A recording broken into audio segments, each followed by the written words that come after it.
também. Liberte-se. Respeita as minas. Governo do Estado. Bahia, aqui é trabalho. Baiana, baiano, índio branco mestiço negro, com ginga, com graça, na raça, que acorda, trabalha, de nascença, de coração, de exatas, de humanas, na praia, montanha, com sol e chuva do gueto, da pista, com fé, que pede e agradece. As mina, os mano, as mona, diverso. Aqui é Bahia, aqui é respeito.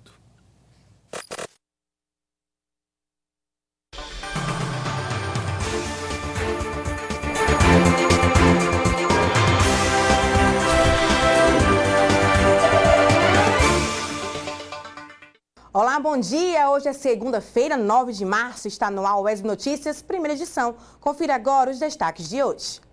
Empresa de mineração estuda iniciar atividades no município de Nova Canaã. População teme impactos ambientais. Cresce o número de feminicídio no Brasil. Só na Bahia o crescimento foi de 30% em 2019. Vitória da Conquista vence dentro de casa. É a primeira vitória do bode no Baianão 2020. Essas e outras informações a partir de agora no ESB Notícias, primeira edição.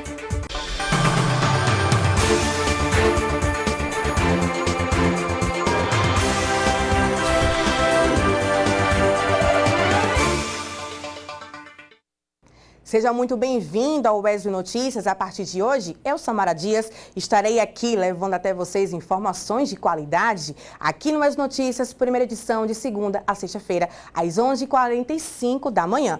E desde já, eu já agradeço a sua companhia.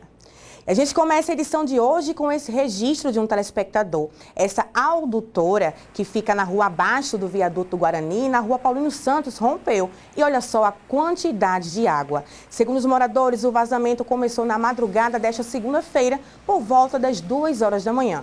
Entramos em contato com a Embasa, mas até o fechamento desta edição não obtivemos resposta. E uma empresa de mineração está realizando estudos para iniciar atividades em uma área na cidade de Nova Canaã, localizada na região sudoeste da Bahia. A população teme os impactos no ecossistema da região. Em 22 de outubro de 2015, a empresa Ilmo Pereira de Oliveira e Cia Limitada solicitou junto à Agência Nacional de Mineração um requerimento para pesquisar uma área no subsolo de Nova Canaã, município que fica a pouco mais de 100 quilômetros de Vitória da Conquista. Segundo a última estimativa do IBGE, publicada em 2019, a cidade tem pouco mais de 16 mil habitantes. A área requerida, conhecida como Serra da Cebola, no Vale do Gongogi, totaliza 989 hectares e está no distrito de Itajaí, localidade com pouco mais de 1.100 habitantes, distante 23 quilômetros do centro da cidade. Do distrito até a Serra da Cebola, percorremos 10 minutos de carro e mais 3 a pé. Esse ponto que você está vendo agora na tela é o principal local que a empresa vai fazer a mineração aqui na Serra da Cebola. Esse local ele fica a cerca de 400 metros do principal ponto de captação de água para abastecimento do distrito de Itajaí. Subimos a Serra da Cebola, foram 15 minutos de caminhada até o local onde a mineradora está fazendo seus primeiros estudos. Nós chegamos aqui ao principal ponto em que a empresa fez os primeiros estudos para mineração aqui na Serra da Cebola. E o que encontramos foi esse rejeito aqui, ó, uma areia. E o que a gente vê aqui é essa quantidade grande de rejeito que é comum em minerações desse tipo, né, de extração de quartzito.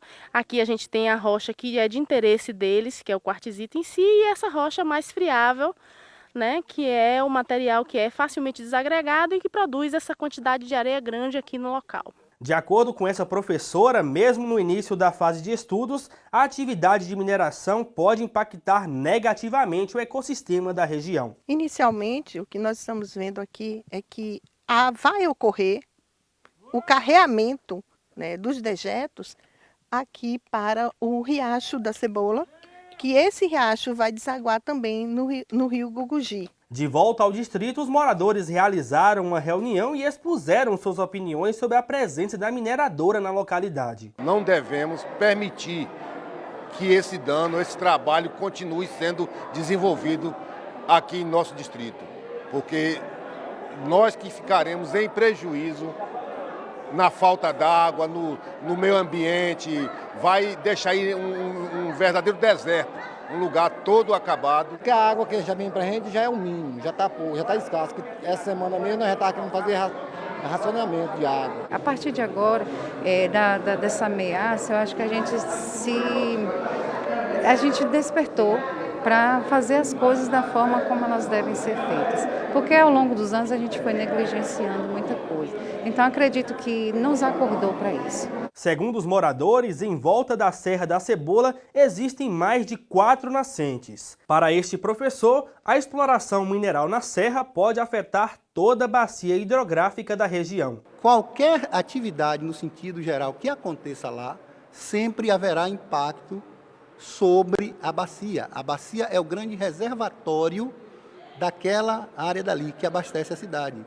Então, rejeito, areia, os carros passando, caminhões, não sei o que, podem derramar óleo, as máquinas. Procurado por nossa equipe, o secretário de Meio Ambiente de Nova Canaã destacou que o município mantém isenção na relação entre população e mineradora. Cabe à Secretaria recepcionar os documentos de acordo com o Código Ambiental do município, a legislação estadual e federal, analisar esses documentos e se dizer favorável ou não a esse processo.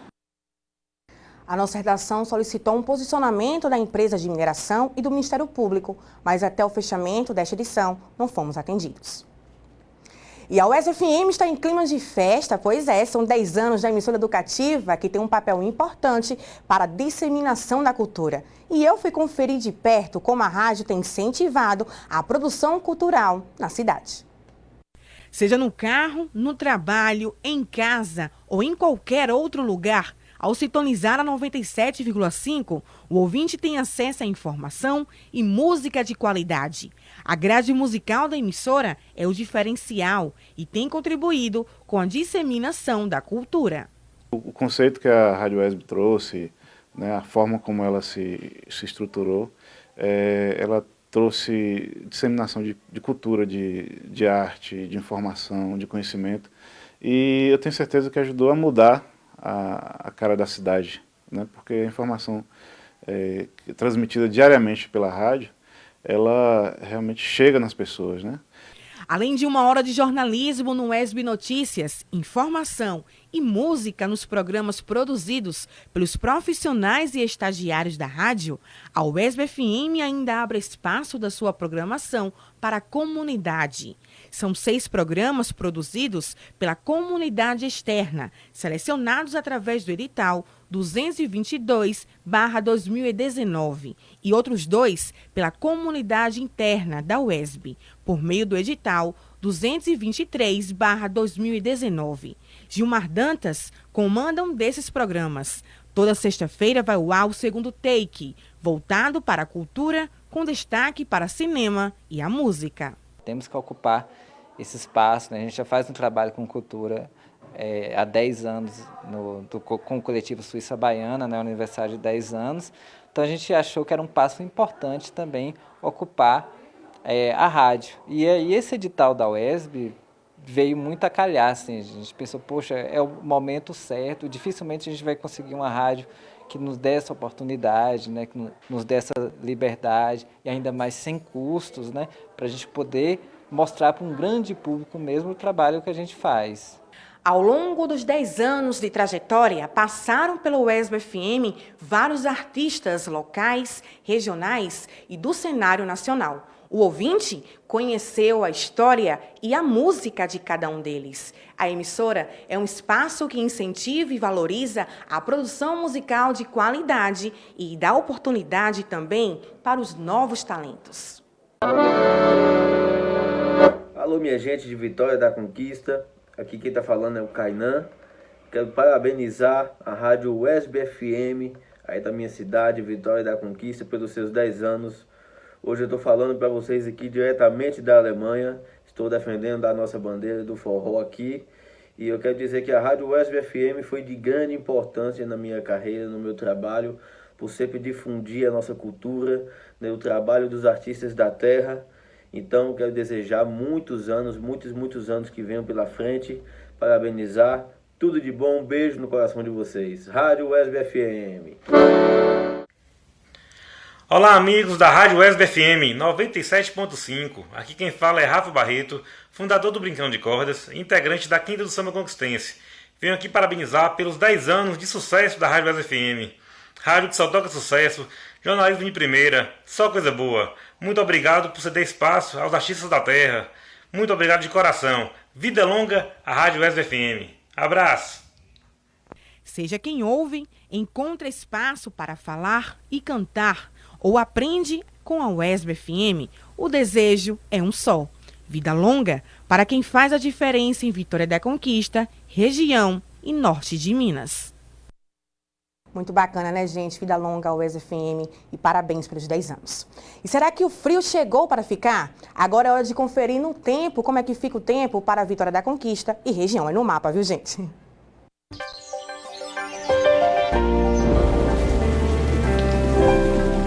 A segunda-feira em Vitória da Conquista amanheceu nublada e podendo chover a qualquer hora do dia. A temperatura mínima na cidade é de 19 graus e a máxima é de 26. Muitas nuvens com poucas aberturas de sol em Caetité. Também pode chover durante o dia e a noite. A mínima é de 21 e a máxima é de 26 graus. Em Catiba, céu nublado com muitas nuvens. A previsão é de chuva para a cidade. A mínima é de 22 e a máxima pode chegar aos 32 graus. Pancadas de chuvas localizadas em Planalto. A temperatura varia entre 18 e 26 graus. E no próximo bloco, os novos dados do feminicídio na Bahia e no Brasil. Agora são 11 horas e 57 minutos. Voltamos já.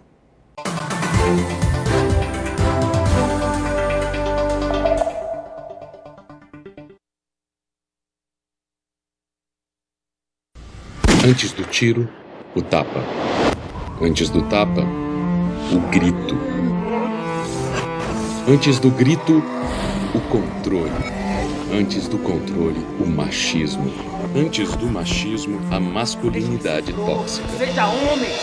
A masculinidade tóxica faz mal ao homem e pode ser o começo da violência contra a mulher e até do feminicídio. A gente precisa falar sobre isso.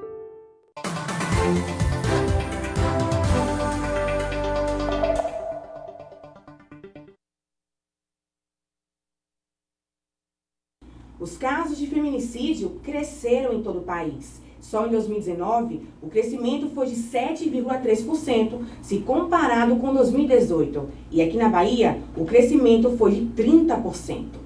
Um levantamento do Monitor da Violência registrou que o Brasil teve um aumento de 7,3% nos casos de feminicídio em 2019, em comparação com 2018. No ano passado, 1.314 mulheres foram mortas pelo fato de serem mulheres, uma a cada 7 horas. O crescimento registrado no Brasil foi ainda maior na Bahia. Em 2018, foram registrados 76 casos de feminicídio. Em 2019, 101 casos, um aumento de 30%. Representa um retrocesso muito grande e mostra que a nossa sociedade ainda é uma sociedade machista, uma sociedade patriarcal. Desde 2015, a legislação prevê penalidades mais graves para homicídios que se encaixam na definição de feminicídio, ou seja, que envolvam violência doméstica e familiar e ou menosprezo ou discriminação à condição de mulher. Desde então, os números de feminicídio têm crescido a cada ano no Brasil, passando de 445 em 2015 para 1.314 no ano passado. Então, se por um lado a gente tem agora uma metodologia correta, essa metodologia também está mostrando que vem crescendo. Olha a diferença do ano passado para esse ano. O feminicídio aumenta. É porque foi mais catalogado? Não. É porque, efetivamente, nós mulheres estamos morrendo mais por sermos mulheres. Também foi em 2015 que a Ronda Maria da Penha foi constituída na Bahia. Neste período, se consolidou como um serviço de qualidade e proteção às mulheres em situação de violência doméstica. Aqui em Vitória da Conquista, mais de 300 são atendidas. Então a gente atende aquelas mulheres que já procuraram ajuda, já registraram, já queixa, e aí elas solicitaram a medida protetiva essa medida protetiva já deferida pela vara, né, pela juíza da vara, e encaminha para a gente. A partir desse momento, essa mulher passa a entrar no nosso ciclo de atendimento. A gente classifica essas mulheres como atendidas ou assistidas. Embora a Ronda Maria da Penha atue para que as mulheres não sejam vítimas de feminicídio, o combate ao crime deve começar nos primeiros sinais de violência doméstica. Nós temos visto que a maioria desses casos, dessas mulheres que foram vítimas de feminicídio, dessas mulheres, a cada de 10, 8 não tinha nenhuma medida protetiva. Então a gente vê que é um caso muito grande, um número muito grande de mulheres que ainda não procuraram ajuda. Então essa mulher, por subestimar toda essa situação que ela se encontra, ela não procura ajuda e nem ela faz nenhum tipo de registro. É importante a gente não pensar, né, na proteção da mulher em situação de violência só a tutela penal. A tutela penal ela também é importante, mas a gente precisa, sobretudo, de políticas públicas. Então, é importante que a gente tenha, por exemplo, casa-abrigo, é importante que a gente tenha educação de gênero nas escolas e é importante que a gente tenha, inclusive, a democracia, porque uma das características dos regimes não democráticos é que são regimes que excluem as mulheres e são regimes que são machistas. E durante o mês de março, uma série de entrevistas com mulheres que fazem a diferença. Hoje a gente recebe aqui no UESB Notícias, primeira edição, Elaine Oliveira Dias, que é policial penal e trabalha no presídio Milton Gonçalves. Não é isso, Elaine? Seja muito bem-vinda ao UESB Notícias. Elaine, primeiro vamos começar falando sobre a sua jornada de trabalho, né? Como você iniciou nessa profissão que já faz 18 anos. Isso. Uhum. Inicialmente, meu esposo, ele era agente penitenciário, né? Então, como eu tive já contato de ver como era a rotina de trabalho dele, eu me interessei em fazer também o concurso, né? Na época eu me lembro que familiares, amigos ficaram, nossa, você vai fazer um concurso para agente penitenciário, não é perigoso? Eu falei, mas é uma atividade que tem que ser desempenhada por alguém, né? Então, como eu vi que para o meu esposo tinha todo um cuidado no respeito das normas, né? Então eu falei, não, vai ser tranquilo, eu vou encarar. Aqui em Vitória da Conquista, você trabalha no presídio Milton Gonçalves e na ala feminina. Isso. Como é a sua relação com as detentas? É uma relação de bastante respeito, né? Eu trato todas elas com bastante respeito, porque é nossa função essa. E, da mesma forma, eu exijo de volta, né, esse mesmo respeito. Então, é bastante tranquilo, não tem maiores problemas no nosso relacionamento, não. Fala um pouquinho para mim agora sobre a sua rotina. Como é a sua rotina de trabalho? Bem, nós trabalhamos em escala de plantão, né, 24 horas, folgamos 72 horas. E lá dentro nós somos o elo de ligação dessas internas com um dos elos, né, dessas internas com o mundo exterior. Então, nós temos uma rotina que já é fixa e outras demandas que surgem durante o dia. Então, o abrir e fechar celas, nós temos uns horários, nós chamamos até de abrir a casa, né? E nesse momento a gente faz a distribuição da alimentação, das medicações de uso controlado e é nesse momento que surgem as demandas aleatórias. É a hora em que elas aproveitam para nos pedir alguma coisa que elas estejam necessitando, fazer as queixas, né, solicitar alguma coisa, e aí é ao longo do dia que a gente tenta atender os pedidos delas. Durante esses 18 anos de experiência na profissão, você já atuou em Jequié e agora aqui em Vitória da Conquista, Elaine, o que você considera mais difícil no cárcere feminino? Eu ainda acho que há uma situação um pouco de abandono em relação aos familiares, né? A gente observa que os módulos masculinos recebem muito mais apoio dos familiares do que as mulheres. Tem mudado um pouco, a gente observa que alguns esposos, companheiros, têm ido visitá-las, mas é ainda muito insuficiente. Então, tem muitas internas que, por exemplo, não recebem visita de familiares e aí ficam dependendo da boa vontade de outras internas para ter alguma coisa, acesso a algum material, alguma coisa do tipo. Com essa sua experiência na área penal, o que é que você acha que poderia mudar para melhorar o sistema prisional, tanto no Brasil quanto aqui na Bahia? Eu acho que deveriam ser feitas políticas públicas mais voltadas para as questões de ressocialização, né? Eu acho que a ociosidade dentro dos presídios ainda é muito grande deveriam realmente viabilizar mais meios profissionalizantes, deveriam ser mais viabilizado a questão de trabalho mesmo, né? Porque passam realmente muito tempo lá dentro sem ter o que fazer e aí não se profissionaliza, não se desenvolve. Então, eu acho que a gente tem que pensar nisso, que um momento elas vão voltar para a sociedade, né? Então, nesse momento, o que vai ser feito dessa pessoa lá fora, né? Já vai estar com esse estigma de ser um ex-presidiário, né? E no momento que ela tem uma profissão, já facilita, Já né? facilita, isso. Eu acho que ainda tem que ser investido ainda muito. Tem sido feito, mas eu acho que ainda tem que ser melhorado. Elaine, uma pergunta que a gente tem que fazer, né? A gente quer saber se você, pelo fato de ser mulher, sofre preconceito por colegas de trabalho, ou por familiares, ou então pelas próprias detentas. Como é que é essa relação de respeito? Eu acho que é muito boa. Nossos colegas, eles nos dão um apoio, né? Sempre que nós precisamos. Eu não tenho que reclamar dos colegas. Mas a gente sempre estranha um pouco, né? Quando as pessoas falam, agente penitenciário. E aí tem ainda um pouco essa questão pejorativa que o pessoal, né, vê nas novelas, vê nos filmes e pensa que a gente sempre tem aquele jeito truculento, né? E ainda confunde um pouquinho, né? Então, para a gente tirar um pouco essa imagem é mais complicado. Mas preconceito em si, eu acho que não. Eu acho que ainda está caminhando bem. Elaine, você está inserida numa profissão que é majoritariamente masculina, né? São poucas mulheres nos presídios, né, trabalhando.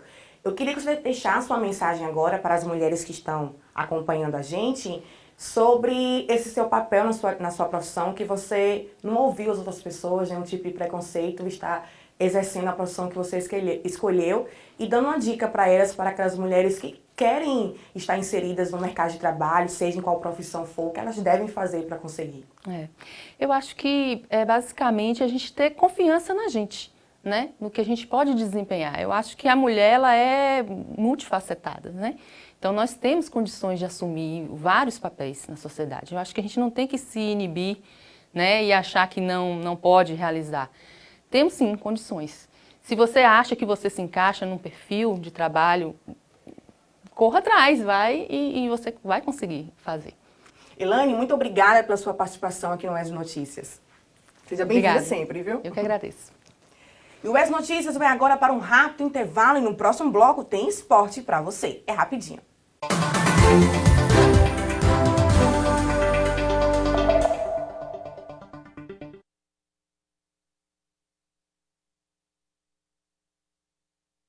Baiana, baiano, índio branco mestiço negro, com ginga, com graça, na raça, que acorda, trabalha, de nascença, de coração, de exatas, de humanas, na praia, montanha, com sol e chuva do gueto, da pista, com fé, que pede e agradece. As mina, os mano, as mona, diverso.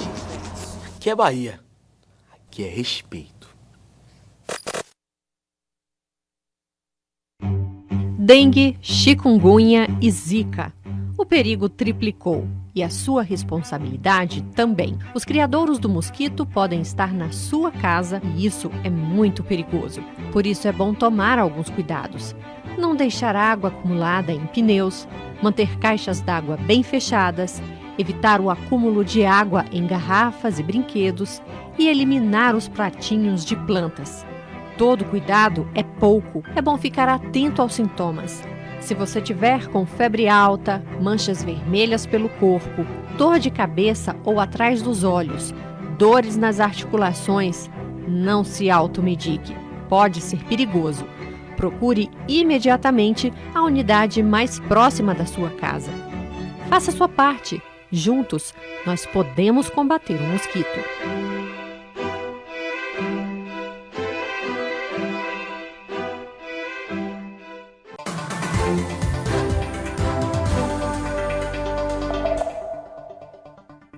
O UES Notícias de volta e chegou a hora de falar de esporte aqui com a gente, o nosso comentarista, Tiago Henrique. Seja bem-vindo, boa tarde. Boa tarde, Samara. Boa tarde para você que está em casa também acompanhando a gente. E deu a vitória da conquista, né? Primeira vitória do Bode no Campeonato Baiano. Ufa, aliviado.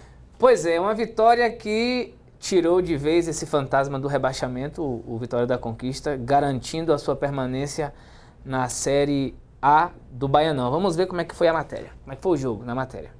Nem mesmo o mau tempo e a má fase do Vitória da Conquista no Baianão 2020 afastaram os torcedores do Bode do estádio Lomanto Júnior. Com certeza, o Bode é um time muito sério, a gente tem o prazer de acompanhar o Vitória da Conquista. E o mau momento não concordo pelo seguinte, pela a fase que a gente está passando, pelas questões das arbitragens, né? Vem prejudicando demais o clube. Ainda que em pequeno número, os torcedores do Flu de Feira também marcaram presença para empurrar o time. Sim, saímos lá todos nós confiantes na vitória e não vai ser o contrário. Vamos estar até o último minuto torcendo e confiante na vitória do Fluminense de Feira. O Vitória da Conquista entrou em campo ocupando a 8ª posição do Baianão, com remotas chances de classificação para a próxima fase. Na 5ª colocação, o Touro do Sertão está na briga por uma das vagas. Tempo ruim, má fase. O Conquista queria afastar esses adjetivos no confronto e espantar o fantasma do rebaixamento. No primeiro tempo, o Bode agiu exatamente nessa pegada, criando várias chances de gol. Foi assim com Otávio, ao assustar o goleiro adversário em sua própria área. E nesse outro bom momento do SCPP na partida, até que aos 28 minutos, nesse cruzamento de Rafinha, Natan marca um golaço. Daí até o fim do primeiro tempo, o domínio foi todo do Bode, administrando o placar de 1-0. Começa o segundo tempo. O segundo melhor visitante do Baianão 2020 queria continuar ostentando essa marca, ou até melhorar. Aos 5 minutos, Rafael Grande assusta a defesa do Bode. Após o susto, o desencantamento de Nonato, que marca o segundo gol para o Conquista. Tentando administrar o resultado, o Bode, que preferiu dar uma retrancada no time, começou a sofrer pressão do Flu de Feira, que buscou o empate com os gols de Marcelo Nicásio aos 38 e depois aos 42 minutos. Parecia que este seria o resultado final da partida. Parecia. Aos 47 minutos, nos acréscimos, Danúbio, o salvador da pátria, marca o terceiro do Bode. Fim de jogo, Conquista 3, Fluminense de Feira 2. Alegria da torcida, satisfação de Elias Borges. Satisfeitíssimo, né? Eu acho que nós tiramos o peso muito grande, né? Correndo atrás de um gol e de uma vitória. Graças a Deus que hoje vieram 3 gols e juntamente essa vitória, né? O Vitória da Conquista estava 9 jogos sem vencer no Baianão.